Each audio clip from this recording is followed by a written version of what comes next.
계속해서 저희들이 팔복을 살펴보고 있습니다. 지난주까지는 이런 질문들을 했습니다. 내 안에 정말 가난한 마음이 있는가? 내 안에 애통함이 있는가? 내 안에 온유함이 있는가? 내 안에 의에 줄이고 목마른 그런 마음이 있는가? 하나님과의 관계 속에서 나에게 이런 일들이 일어났는가? 우리는 지난주까지 질문을 하고 물어보았습니다. 기독교인이 되는 것은 어떤 내면의 새로움을 갖게 되고 소유하는 것입니다. 기독교인은 마음이 변화된 사람입니다. 내가 뭘 하는 것보다 내가 어떤 사람이냐, 이것이 훨씬 중요합니다. 나의 태도가 바뀌었는가? 나의 본성이 바뀌었는가? 복음은 이런 근본적인 질문을 던집니다. 어떤 사람들은 기독교인이 되기 위해서 내가 이런 노력도 하고 저런 착한 일도 많이 해야 되고, 기독교인이 되기 위해서 이런저런 점에서 내가 노력하고 힘써야 된다라고 생각을 합니다. 그러나 성경은 그렇게 말하고 있지 않습니다. 오히려 반대입니다. 먼저 하나님께서 내 마음 가운데 찾아오셔서 나를 부르시고 내 마음을 새롭게 하셨고 변화시키셨기 때문에 이미 이 변화된 마음을 갖고 있는 사람, 새로움이 있는 사람들은 자연스럽게 내 말과 행동 중에 그것이 묻어 나온다라는 것입니다. 내가 참된 그리스도인이 되기 위해서 하나님의 말씀을, 가르침을 실천하고 이런저런 행실들을 조심해야 되고 부단히 노력해야만, 그래야 내가 좋은 기독교인이 될 수 있다라고 생각을 한다면 그것은 기독교가 아닙니다. 우리 주님께서 정해놓으신 방법이 아닙니다. 오히려 기독교인은 하나님과의 관계 안에서 내가 정말 어떤 사람인지 깨닫는 것을 통해서 알게 되는 것입니다. 나는 하나님의 도우심이 없이는 살 수 없구나. 내가 그런 존재라는 사실을 깨닫습니다. 예수님께서 그의 영으로 우리 가운데 들어오셔서 우리 안에서 내 마음을 주장하기 시작하십니다. 내 마음에 있는 생각들을 사로잡기 시작하십니다. 내 마음에 영향을 주기 시작하시고, 그것이 내 마음뿐만 아니라 내 언행과 내 행실까지 그리스도의 영이 나를 주장하고 이끌어가기 시작하십니다.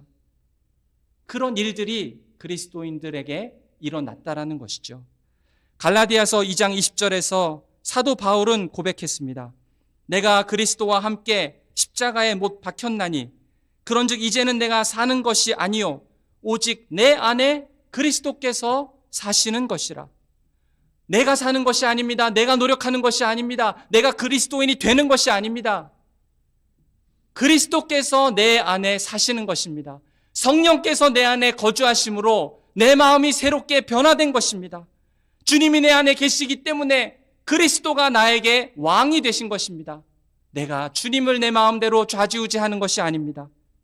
그렇기 때문에 내가 더 착한 일을 많이 하고, 내가 더 의를 쌓고, 내가 더 업적을 만들고, 그래서 내가 더 그리스도인이 되려고 애써야 한다라는 것은 성경의 메시지가 아닙니다. 오히려 주님의 영이 살아있어서 나를 지배하기 시작하고, 주님의 영이 내 안에 거하시면서 그 영이 내 마음밭을 갈아엎으시고 내 마음이 완전히 변화되어서 새로운 사람이 되는 것, 새로운 마음을 가지는 것, 이제 심령이 바뀐 것입니다. 그 변화된 심령이 복된 것입니다. 그 심령이 거듭나고 완전히 새로워진 것입니다. 내 마음이 바뀐 것이죠. 그 사람은 복됩니다. 삶의 태도와 삶의 목적이 이미 바뀌었기 때문입니다. 그래서 그리스도인의 삶은 어떤 도금과 같은 것이 아닙니다. 그리스도인들의 삶은 이 도금을 보면은 그 겉에다가 금으로 이렇게 금박을 입히지 않습니까? 그리스도인들의 삶은 그 속이야 어떻든지 겉으로만 번지르르하게 보이는 것이 그리스도인의 삶이 아닙니다. 또 그리스도인의 삶은 마치 이 성탄절에 크리스마스 트리를 만들어 놓고 거기다가 걸어 놓은 그런 장식품 같은 것이 아닙니다. 그 장식품 같은 것은 겉으로 보기에는 예뻐 보이지만 사실은 그 나무는 죽은 것이나 다름이 없지요. 어떤 사람은 겉으로 보기에는 윤리적이고 도덕적으로 참 좋아 보입니다. 그러나 그 안에 예수 그리스도가 없다면 그 사람에게는 생명이 없고 죽은 것입니다. 오히려 참된 그리스도인을 나무로 비유하려고 한다면은 시편 1편에 있듯이 시냇가에 심은 나무와 같은 자로 그리스도인을 비유할 수 있습니다. 그 뿌리는 깊이 땅에 박혀서 하나님으로부터 오는 그런 생명수를 받아서 그 진액으로부터 그 가지에 열매가 맺히게 되는 것이죠. 그 말은 그의 심령이 변화되고 성령께서 그 안에 찾아오셔서 마음이 완전히 바뀌었기 때문에 그 내면에서 일어나는 그 무엇인가가 있기 때문에 그것이 내 삶을 지배하기 시작하고 그것이 내 삶을 통제하기 시작하고 그럼을 통해서 자연스럽게 내 언행과 내 행동 가운데 내 마음속에 있는 진짜 모습이 은연중에 드러나게 되는 것입니다. 그것이 그리스도인들에게 나타나는 참된 열매입니다. 겉으로 크리스마스 트리에 걸어놓는 그런 장식품 같은 그러한 삶이 그리스도인의 삶이 아니라 시냇가에 심은 나무와 같은 삶, 참된 열매를 맺히게 되는 그러한 삶이 그리스도인의 삶입니다. 그래서 고린도전서 5장 17절에서는 바울이 이렇게 말합니다. 그런즉 누구든지 그리스도 안에 있으면 새로운 피조물이라. 이전 것은 지나갔으니 보라 새 것이 되었도다. 그리스도인의 마음이 완전히 송두리째 바뀐 것이죠. 새로운 마음, 새 피조물이 된 것입니다. 겉으로는 내가 평범하게 말하고 평범하게 행동하는 것 같은데 은연중에 내 마음속에 들어있는 새로운 마음과 변화된 성품이 내 말과 행동을 통해서 이렇게 드러나게 됩니다. 우리가 정말 심령이 가난한 자인지 애통한 자인지 의에 줄이고 목마른 자인지 온유한 성품인지가 우리의 말과 행동을 통해서 자연스럽게 은연중에 드러나게 됩니다. 그것이 진짜 열매라는 것이죠. 오늘 팔복 5번째 시간입니다. 긍휼히 여기는 자는 복이 있나니 그들이 긍휼히 여김을 받을 것이며. 긍휼히 여긴다는 것도 마찬가지입니다. 내가 크리스마스 트리에 장식품을 걸듯이 겉으로만 긍휼함을 보이는 것이 아니라 실제로 내 마음 가운데 어떠한 중요한 변화가 생겼고 그로와 말미암아 내 삶 속에 자연스럽게 긍휼의 모습이 나타나게 되는 것입니다. 이것은 반드시 이루어지고 필연적으로 나타나게 되어 있습니다. 우리가 남에게 긍휼을 베풀 수 있는 이유는 무엇입니까? 다른 이유는 없습니다. 딱 이거 한 가지입니다. 우리가 하나님께 긍휼을 입었기 때문입니다. 그 위에는 다른 이유가 없습니다. 하나님께 긍휼을 입었기 때문에 우리도 긍휼을 다른 사람에게 보일 수 있는 자가 된 것입니다. 그렇다면 하나님께서 우리에게 베푸신 긍휼은 어떤 긍휼이었습니까? 예수님께서 7절에서 긍휼히 여기는 자는 복이 있다라고 할 때 그 긍휼은 어디서 나온 생각입니까? 이것은 구약에서 하나님의 어떠함을 보여준 단어입니다. 구약 전체에서 하나님이 어떤 분이신지를 요약할 수 있는, 집약해서 표현할 수 있는 단어를 단 하나만 고르라고 한다면 그것이 바로 이 긍휼이라는 단어입니다. 호세아서 6장 6절에 보면은 나는 인애를 원하고 제사를 원하지 아니하며 번제보다 하나님을 아는 것을 원하노라. 나는 인애를 원하고 할 때 이 인애, 원문에는 헤세드라는 단어입니다. 이 헤세드가 하나님의 성품을 한 단어로 집약할 수 있다면 바로 이 표현입니다. 이 헤세드라는 단어의 원래 뜻은 사랑, 긍휼, 자비입니다. 그러니까 예수님께서 긍휼이라고 마태복음 5장에서 말씀하실 때 사실은 그 긍휼이 어디서부터 온 개념입니까? 구약에 보여주셨던 그 하나님의 모습을 떠올리시면서 한 내용입니다. 그것이 긍휼입니다. 우리가 누군가 불쌍한 사람을 보면은 긍휼한 마음을 가질 수 있습니다. 야, 저 사람 정말 안 됐다. 저 사람 정말 불쌍하다. 어떻게 해야 되지? 그런데 대부분은요, 그러다가 그냥 맙니다. 지속되지를 않아요. 그런데 하나님께서 우리를 어떻게 긍휼함으로 여겨주셨습니까? 하나님의 긍휼은 변함이 없는 신실한 긍휼입니다. 예레미야애가 3장 22절 23절에 보면은 이렇게 말씀합니다.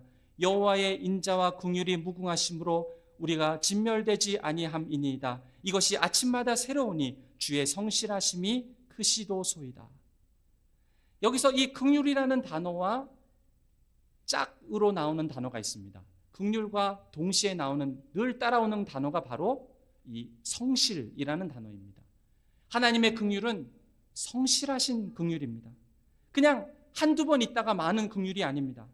하나님께서 우리를 보시고 긍휼을 베풀어 주실 때, 아유, 얘는 참 불쌍하니까 긍휼을 베풀어 줘야겠다 라고 말씀하셨다가, 그래도 내가 얘 하는 걸 보면서, 하는 거 봐가면서 잘하는지 못하는지 보고 내가 긍휼을 베풀어야지. 그런데 가만히 보니까 안 되겠네. 도대체 정신을 못 차리네. 여기까지 긍휼을 베풀다 말아야겠어.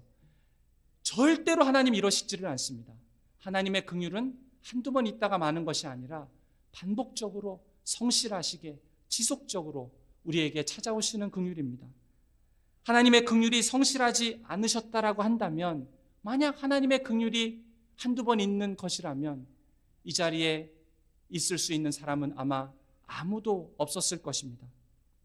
우리가 넘어져도 하나님께서는 우리를 계속 또 일으켜 주셨습니다.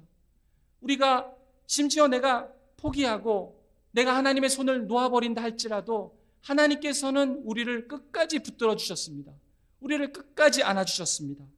끊임없이 우리에게 찾아오셔서 내 사랑하는 자야 일어나 함께 가자 라고 말씀해 주시던 분이 우리 하나님이셨습니다. 우리를 향한 긍휼은 이렇듯이 성실하신 긍휼입니다. 포기하지 않는 긍휼입니다.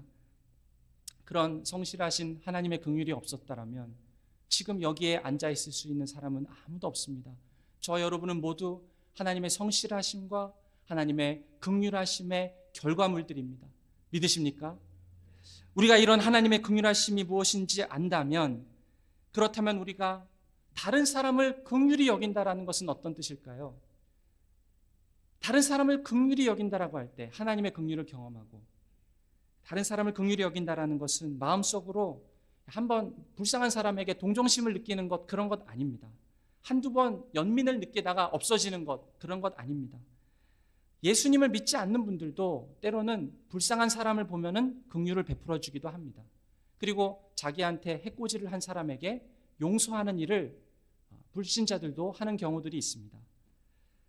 그런데 이러한 긍휼은 그저 생내적으로, 본능적으로 나타나는 긍휼입니다. 사실 그러한 경우에 친절함을 베푼다 할지라도 믿지 않으시는 분들이 베푸는 그런 긍휼 속에는, 거기에는 어떠한 영적인 의미가 없습니다. 여전히 하나님의 권위를 인정하지 않고 여전히 하나님의 율법과는 상관없이 그냥 내가 아량을 베푸는 것이고 그냥 내가 하고 싶으니까 하는 것입니다. 그래서 하나님의 율법을 무시하기도 하고 자기 생각에 옳은 대로 긍휼을 베풉니다. 그 단적인 예가 동성애를 찬성하는 것이죠. 그런 식의 긍휼은 적당주의입니다. 그냥 좋은 게 좋은 거지 하면서 잘못을 못 본 척 하는 것. 하나님께서 우리에게 베푸신 긍휼은 그런 긍휼이 아니었다라는 것이죠. 요즘 세상 사람들은 커밍아웃이라고 합니다. 내가 뭘 선택하든지 절대적으로 이건 내 자유다. 아무도 내가 느끼는 것, 내가 이렇게 느낀다는데 남이 나에게 뭐라고 하는가, 내가 결정하고 내 마음대로 선택하겠다고 하는데 이런 자유를 내가 침해받을 수 없다라고 생각을 합니다. 그러나 이런 것을 인정하는 것은 하나님이 말씀하시는 긍휼이 아닙니다. 하나님의 율법과 의를 무시하는 것은 긍휼이 아닙니다. 하나님께서 우리에게 긍휼을 베푸실 때에 하나님께서 자기의 공의와 하나님의 정의를 한 번도 잊어버리신 적이 없습니다.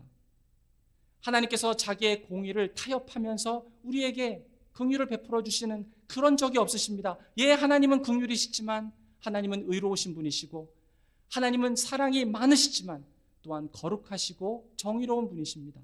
하나님은 우리에게 긍휼을 베푸실 때에 한 번도 자기의 말씀과 자기의 공의를 대항해서 없는 것처럼 생각하면서 잘못한 것을 그냥 모르는 척하면서 그렇게 긍휼을 베풀어 주신 적은 없습니다. 일예로 사무엘상 15장에 보면은 사울 왕은 아말렉 사람의 왕 아각을 살려주는 그러한 잘못을 범합니다. 마치 하나님의 명령이 있었음에도 불구하고 이 아각 왕을 자기가 아량을 베풀듯이 그렇게 헛된 그러한 아량을 베풀어 줍니다. 이러한 것들은 어리석은 동정심이었다라는 것이죠. 그러면 진짜 참된 긍휼의 모습은 무엇입니까? 성실하고 신실한 모습으로 자비를 베푸는 것입니다. 오늘 본문에서 가르치시는 긍휼은 하나님께서 인정하시는 덕목이고 사실은 성령의 열매입니다. 우리 안에 계신 그리스도로 말미암아서 우리 안에서 나타나게 되는 결과입니다. 성령의 열매로서의 긍휼은 그냥 한두 번 불쌍히 여기는 연민으로 그치지 않습니다. 여기에는 그 연민은 계속해서 나타나고 결국에는 행동으로 나타나게 됩니다. 요한일서 3장 17절에서도 사도 요한은 이렇게 말합니다. 누가 이 세상의 재물을 가지고 형제의 궁핍함을 보고도 도와줄 마음을 닫으면 하나님의 사랑이 어찌 그 속에 거하겠느냐. 하나님의 사랑이 우리 안에 정말 거한다면 불쌍한 형제를 보고 도와주지 아니할 수 없다라는 것이 말씀입니다. 구약 성경에 이러한 긍휼의 모습을 우리는 볼 수 있지 않습니까? 요셉의 형들이 정말 너무나도 자기 동생 요셉에게 못할 짓을 했습니다.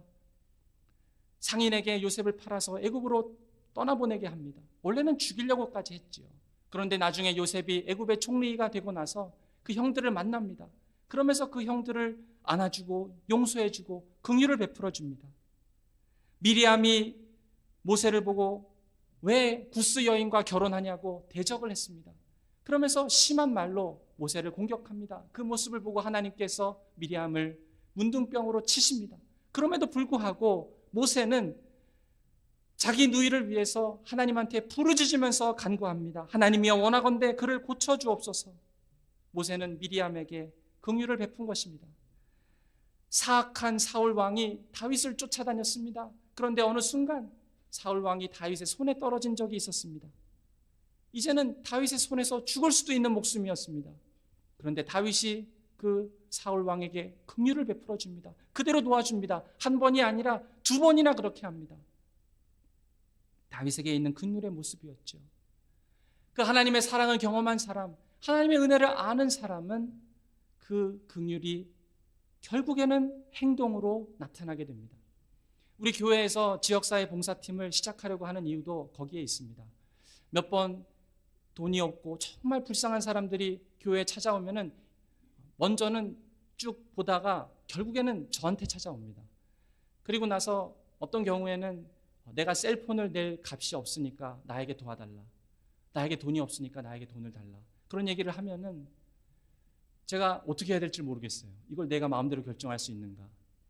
그러니까 교회 안에서 이런 팀을 만들어서 폴리시를 정하고 그런 경우가 있을 때 어떻게 도와줄 수 있을지 그 일을 우리 교회에서 그런 정책들을 만들어 놓고 그리고 우리 교회 주변에 있는 이민자들 그리고 레퓨지들 우리 바로 5분만 걸어가면은 그런 그룹 홈이 있습니다.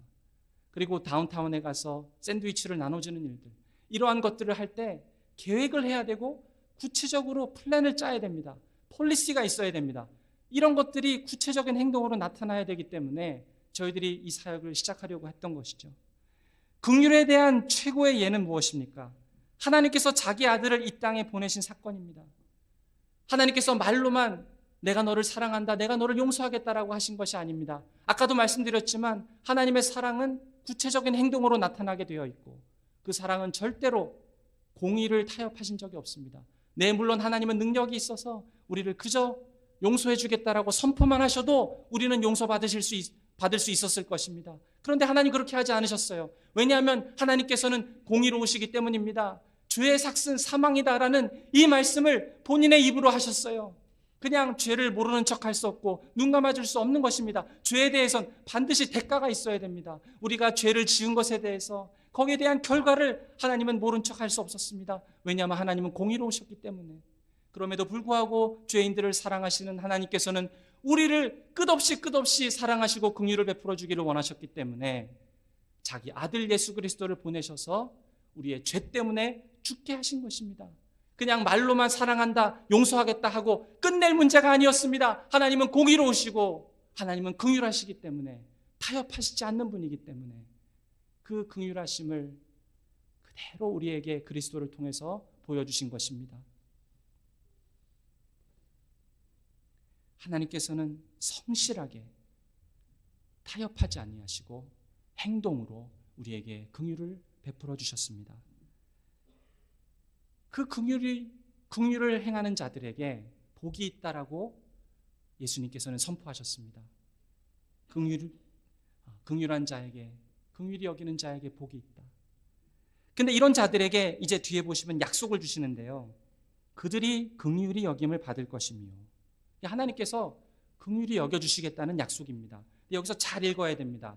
그냥 쉽게 읽으면 이게 무슨 조건문 같이 보입니다. 한번 다시 보면은 긍휼히 여기는 자는 복이 있나니 그들이 긍휼히 여김을 받을 것이며, 이게 조건문입니까? 그러니까 내가 긍휼히 다른 사람을 여겨야 하나님 그걸 보시고 대가로 나를 긍휼히 여겨주실 것이다. 그 뜻입니까? 그러면 이거는 약속이 아니죠. 대가로 받으니까 이건 약속이라고 할 수 없습니다. 내가 긍휼한 만큼 하나님이 그런 나를 보고 나에게 긍휼을 베풀어 주시겠다라는 의미라면 말이죠. 내가 다른 사람을 긍휼하게 대해야만 그에 대한 대가로 하나님께서 나에게 긍휼하실 것이다. 내가 다른 사람을 용서해야 나도 용서를 받을 수 있다. 내가 용서받는 조건은 내가 다른 사람을 용서하는 것에 달려있다. 내가 하나님께 긍휼을 입는 조건은 내가 다른 사람을 긍휼히 대하는 것에 달려있다. 그런 말입니까? 만약에 이게 그런 의미라면 여기에 있는 어느 누구도 천국에 갈 수 없을 것입니다. 내가 다른 사람에게 긍휼히 대하는 것을 조건으로 우리를 긍휼히 여겨주시겠다라고 한다면 그러면 어느 누가 하나님께 긍휼을 얻을 수 있겠습니까? 또 누가 하나님께 용서를 받을 수나 있겠습니까? 이런 문제에 대해서 예수님께서는 마태복음 18장에서 분명히 설명해 주셨습니다. 여기에 나오는 한 예를 통해서죠. 한 불의한 종이 있습니다. 그에게는 임금이 있었습니다. 근데 많은 빚을 지고 있었습니다. 임금은 이 종에게 1만 달란트의 빚을 탕감해 주었습니다. 그런데 이 탕감받은 종이 이제 자기에게 빚진 자를 만났어요. 자기 친구가 100데나리온의 빚을 자기에게 진 것입니다. 근데 그 친구가 안 갚으니까 이 불의한 종이 그 친구를 감옥에 던져넣습니다. 자기는 1만 달란트나 되는 그런 엄청난 빚을 탕감받은 자인데 자기 친구가 자기에게 100데나리온 밖에 안 되는 돈을 빚졌다고 해서 안 갚았다고 해서 그냥 감옥에 보낸 것이죠. 이 말을 들은 이 왕이 굉장히 민망해합니다. 그러면서 18장 32절부터 이렇게 말합니다.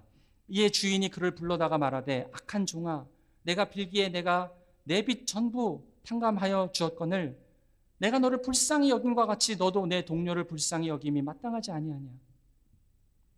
이 이야기를 쭉 하신 다음에 예수님께서 이제 마지막으로 결론을 내리십니다. 35절에 보니까 너희가 각각 마음으로부터 형제를 용서하지 아니하면 나의 하늘 아버지께서도 너희에게 이와 같이 하시리라.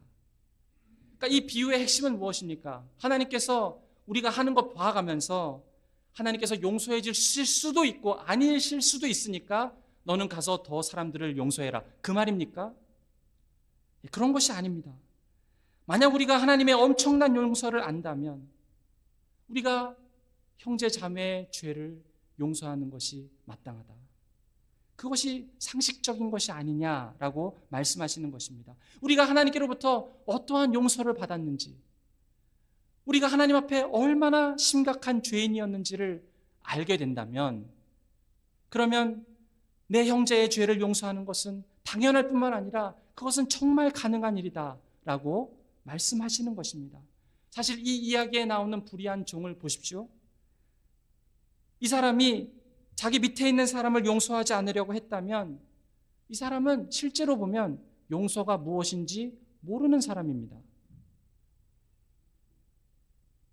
자기 주인과 자기 사이에 어떤 일이 일어났는지 머리로는 알지 몰라도 실제로는 나와 주님의 주인과의 관계가 무엇인지 전혀 모르는 사람입니다.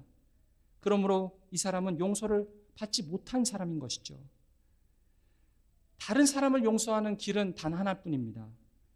내가 얼마나 많은 용서를 하나님께로부터 받았는가, 내가 얼마나 많은 자비를, 긍휼을 하나님께로부터 입었는가, 그리고 회개하는 것밖에는 없습니다.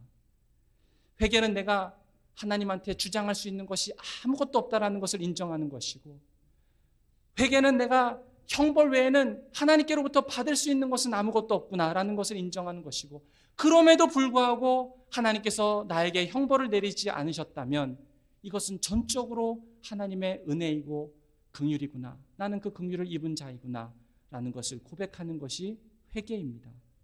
하나님, 내가 그 형제를 이렇게 용서했으니까 당신도 나를 이렇게 용서해 주십시오. 이렇게 하나님께 말을 할 수는 없는 것이죠. 양심이 있다면 하나님께 고개를 들 수조차 없는 것입니다.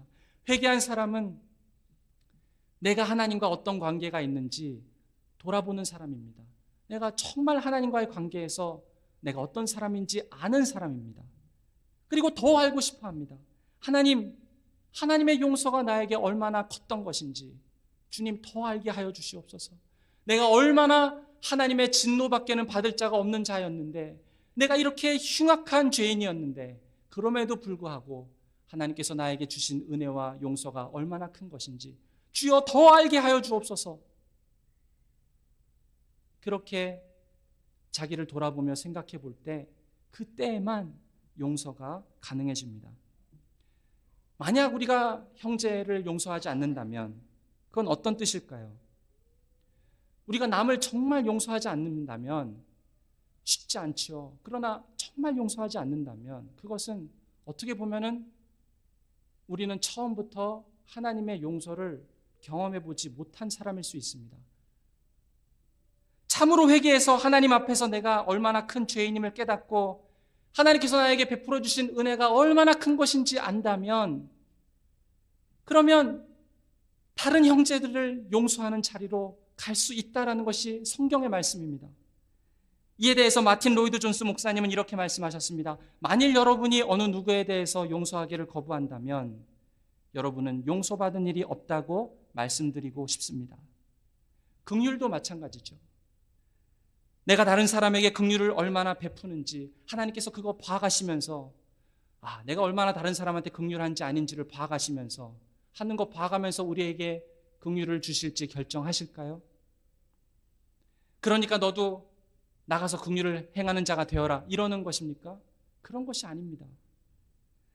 우리가 다른 사람에게 긍휼을 베푼 만큼 그만큼 하나님께서 우리에게 긍휼을 베푸셔야 한다면 어느 누가 감히 하나님께 긍휼을 얻을 수 있겠습니까? 어느 누가 자비를 받을 수나 있겠습니까? 실제로는 그 반대입니다. 우리가 하나님께 받은 긍휼이 얼마나 큽니까? 변함이 없으시고 우리가 끝없이 하나님을 향해서 주먹을 휘두르고 등지고 없는 척하면서 살고 하나님의 마음을 욕되게, 하나님의 마음을 무시했던 그런 많은 순간이 있었음에도 불구하고 하나님의 긍휼은 한 번, 두 번이 아니었습니다. 신실하고 성실하게 끝없이 우리를 일으키셨고 끝없이 우리에게 손님으로 주셨고, 그 사랑과 은혜가 있었기 때문에 저와 여러분이 이 자리에 지금 앉아 있을 수 있는 것입니다. 하나님의 그 사랑이 한순간이라도 우리를 떠난 적이 있었습니까? 하나님께서 한 번이라도 내가 저 사람을 포기해야겠다라고 유혹을 받으신 적이 있을까요? 없다라는 것입니다. 그 긍휼을 생각해 볼 때에, 그 많은 자비를 생각해 볼 때에 우리도 다른 사람에게 긍휼을 베풀 수 있습니다. 그거 외에는 방법이 없습니다. 그러나 반대로 우리가 다른 사람에게 긍휼을 베풀지 않는다면 우리는 우리를 구원해 주시는 그 하나님과의 관계 속에서 그 긍휼을 전혀 이해하지 못하고 있거나 혹시 어쩌면은 그 하나님의 긍휼을 한 번도 경험해 보지 못한 사람일 수도 있다라는 것입니다. 그래서 그 사람은 그리스도 밖에 있는 사람이며 아직 죄 속에 있는 사람이며 용서와 긍휼을 받지 못한 사람일 수 있다라는 것입니다. 하나님의 긍휼을 아는 사람은 우리가 팔복에서 살펴보았듯이 심령이 가난한 사람입니다. 자기가 영적으로 파산한 존재임을 압니다. 자기 스스로의 지혜와 자기 스스로의 거룩함과 능력으로는 나는 내 자신을 구원할 수 없다라는 사실을 깊이 알고 누군가가 나에게 손을 내밀어야만 나는 이 죄로부터 구원받을 수 있다라는 사실을 아는 사람입니다. 이 사람은 자기의 죄를 생각하면서 애통해합니다. 다른 사람의 죄를 보면서 슬퍼합니다. 자기가 얼마나 악한 존재인지를 깨닫습니다. 그래서 자기가 너무 악한 존재임을 알기 때문에 다른 사람이 나에게 대해서 어떻게 대한다 할지라도, 심지어 하나님께서 나에게 어떻게 대한다 할지라도 그냥 그것을 당연하게 생각합니다. 다른 사람이 나에게 해코지를 하고 하나님이 나를 어떻게 취급하신다 할지라도 그것을 거부하고 밀어낼 수 있을 만큼 그러한 당당함이나 그러한 의나 그러한 정당성이 자기에게 없다라는 사실을 압니다. 이 사람이 온유한 사람입니다. 왜냐하면 이 사람은 자기의 추악한 모습을 알기 때문입니다. 그렇기 때문에 이런 사람은 자기 안에 의가 없다라는 것을 알기 때문에 하나님의 의를 목말라 합니다. 하나님과 더욱더 가까이 하고 싶어 합니다. 하나님께서 베풀어 주시는 은혜와 긍휼을 사모하고 사무치게 배고파합니다. 오직 나에게 배부르게 할 수 있는 분은 하나님뿐임을 고백합니다. 하나님과의 관계 안에서 그것을 발견하는 것이죠. 그런데 의에 줄이고 목마른 자는 복이 있나니 저가 배부를 것이며, 즉시 하나님께서 나에게 채워주시는 은혜를 경험하고 그럼에도 불구하고 나에게 의를 부어주시는 하나님을 경험하고 그렇게 영적으로 배부름을 경험할 때에 다시 하나님께 감사드립니다. 하나님, 이런 나임에도 불구하고 주께서 긍휼을 베풀어 주셨군요. 주께서 은혜를 베풀어 주셔서 감사합니다. 그러고 나서 또 자기의 모습을 돌아보며 하나님의 의를 더 사모하는, 그 영광을 사모하는 배고픔이 일어나고 또 채워주시는 하나님을 경험하면서 긍휼이 시간이 지날수록 하나님의 긍휼 가운데 사로잡히게 되는 것입니다. 사랑하는 여러분, 그 하나님의 포기하지 아니하시는 긍휼이 있었기 때문에 우리 그리스도인은 마음이 바뀐 사람입니다. 그 마음의 심령이 새로운 피조물이 된 사람들입니다. 성격이 바뀌고 마음속의 경향이 바뀐 사람들입니다. 그 사람들을 보시면서 예수님께서 복되다라고 하시는 것이죠. 심령이 가난한 자가 복되고 온유한 자가 복되고 애통하는 자가 복되고 의에 줄이고 안타까워하는 자가 복되다라고 하시는 이유는 하나님께서 그의 심령을 바꾸어 주시고 그 마음이 은혜 받는 그런 마음으로 변화된 그 모습을 보면서 예수님께서 복되다라고 하시는 것입니다. 그런 심령의 변화를 경험한 사람들이 그것이 유일한 길입니다. 다른 사람을 긍휼함으로 바라볼 수 있습니다. 사람들은 사실은 다 불쌍한 존재입니다. 사실은 다 불쌍합니다. 다 불쌍합니다. 너나 할 것 없이 다 불쌍해요. 그래서 우리가 긍휼을 베풀어야 한다라는 의미가 무엇이냐면, 긍휼을 베풀 때 사실 내가 저 자리에 있었던 사람 아니었던가를 기억하게 됩니다. 긍휼을 베풀 때 내가 저 위치에 과거에 내가 있었던 자 아니겠는가? 그럼에도 불구하고 그런 나를 하나님께서 긍휼을 베풀어 주셨고 나를 변화시켜 주셨구나. 우리가 긍휼을 베풀 때마다 다시 하나님의 긍휼을 기억하게 됩니다. 하나님의 관계 안에서 내가 지금 어디에 있는지 깨닫게 됩니다. 하나님의 무한하신 자비와 하나님의 긍휼을 전혀 생각하지도 않으면서 그냥 이게 옳으니까 도와줘야지, 그냥 도와주고 싶으니까 도와줘야지, 그러다 보면은 마음속에 의의가 생기고 도덕만 남게 됩니다. 하나님과의 관계 안에서 내가 어떤 긍휼을 입은 사람인지를 끝없이 우리가 되뇌이고 그 안에서 감격에 빠지고 은혜를 사모하게 되는 그 일들이 하나님과의 관계 속에서 우리 안에 일어나지 아니하면 우리는 시간이 많이 지나지만 그냥 크리스마스 트리에 장식품만 매달아 놓는 그런 인생이 될 수 있는 것입니다. 시간이 지날수록 더 낮아지고 더 겸손해지고 더 울면서 애통해야 되는 마음으로 나가야 되지만 시간이 지날수록 의만 쌓이고 자랑만 쌓이는 그런 무서운 일들이 우리에게 일어날 수 있습니다. 하나님과의 관계 안에서 날마다 하나님이 나를 의롭게 여겨주시는 그 음성이 있지 않으면 부들부들 떨면서 주님 나를 도와주시옵소서라고 말하는 그런 가난한 마음과 겸손한 심령이 우리 안에서 있게 될 때에 그때 하나님의 긍휼과 자비가 우리를 통해서 자연스럽게 흘러가게 되는 것입니다. 그러면 그 인생은 도덕으로 남고 그런 것이 아니라 하나님의 긍휼만 자랑하게 되는 인생이 되는 것입니다. 긍휼히 여기는 자에게 그러면 하나님이 주시는 약속이 무엇입니까? 긍휼히 여김을 받을 것이며, 하나님의 긍휼을 경험한 사람이 죄 짓지 않고 살까요? 또 죄를 짓습니다. 또 넘어집니다. 그럴 때 우리에게 주시는 약속이 무엇입니까? 긍휼히 여김을 받을 것이며, 하나님께서는 여전히 우리를 또 품어주실 것입니다. 한두 번 품어주다가 진짜 얘도 나는 어쩔 수 없구나 그러고 버리시는 분이 절대로 아니라 성실과 긍휼로 우리를 끝까지 붙들어 주십니다. 언제까지요? 마지막 날까지, 우리가 심판대 앞에 서는 그날까지. 철로 역정에 보면은 마지막 날 그 주님의 심판대 앞에 우리가 다 설 것이라고 말은 하는데요. 그 책을 읽어보면은 그 마지막 날 그 심판 자리에 앉아 계시는 예수 그리스도의 그 불꽃 같은 눈 앞에서 모든 사람들이 벌벌벌 떱니다. 그 영광과 어미와 그 하나님의 선언 한마디면 내 영원히 결정되기 때문에 그 앞에서 많은 사람들이 벌벌 떱니다. 그때 한 사람이 감히 천국에나 갈 수 있을지 두려워하고 있을 때 한 사람이 용기를 내어서 그 분위기를 뚫고 나아가서 천국 문 안으로 달려 들어갑니다. 왜 그럴 수 있었을까? 그 사람은 그리스도의 의로 옷을 입은 사람이었기 때문입니다.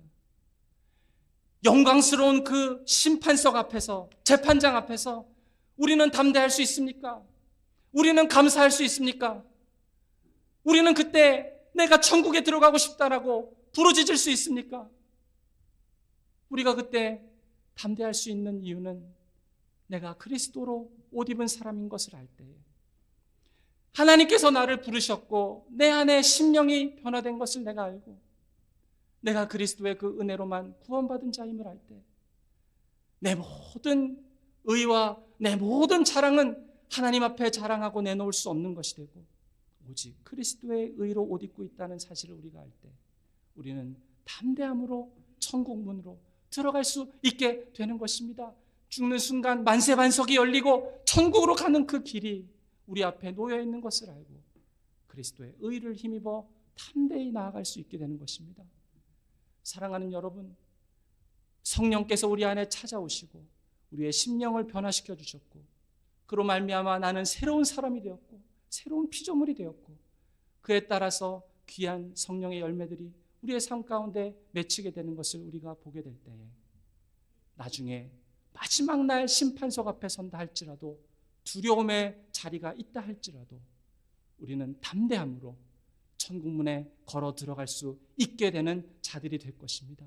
이것은 전적으로 하나님께서 우리에게 하신 일입니다. 우리의 심령에 많은 죄가 있다라고 우리가 위축될 수 있지만 기억하십시오. 하나님의 은혜가 더 많습니다. 우리가 죄가 있다 할지라도, 연약함이 있다 할지라도 말씀하셨습니다. 긍휼히 여김을 받을 것이며 더 많은 은혜와 더 많은 자비가 준비되어 있다는 것입니다. 우리가 평생을 살아가면서 더 많은 하나님의 은혜를 경험하고 그 그리스도의 재판석 앞에서도 하나님의 긍휼하심을 더 많이 경험할 것이라고 주님은 약속하시는 것입니다. 그 약속이 있기 때문에 우리가 담대함으로 들어갈 수 있습니다. 어디 우리의 의를 주장할 수 있겠습니까마는 우리의 많은 죄가 먼저 떠오르겠지요. 그때라도 그 죄보다 훨씬 더 많은 하나님의 풍성하고 무한하신 긍휼이 우리를 기다리고 있다는 사실을 믿으시기 바랍니다. 이것이 오늘 말씀을 통해서 주께서 우리에게 주시는 약속입니다. 그 약속을 믿고 마지막 날 천국문 앞에 선다 할지라도 담대함으로, 믿음으로 주님의 의의 옷을 내가 입은 자로 그 많은 긍휼에 감사하며 천국문에 다 들어가시는 저와 여러분 되시기를 축원드립니다. 우리 시간 같이 기도하겠습니다. 우리 기도하실 때에 하나님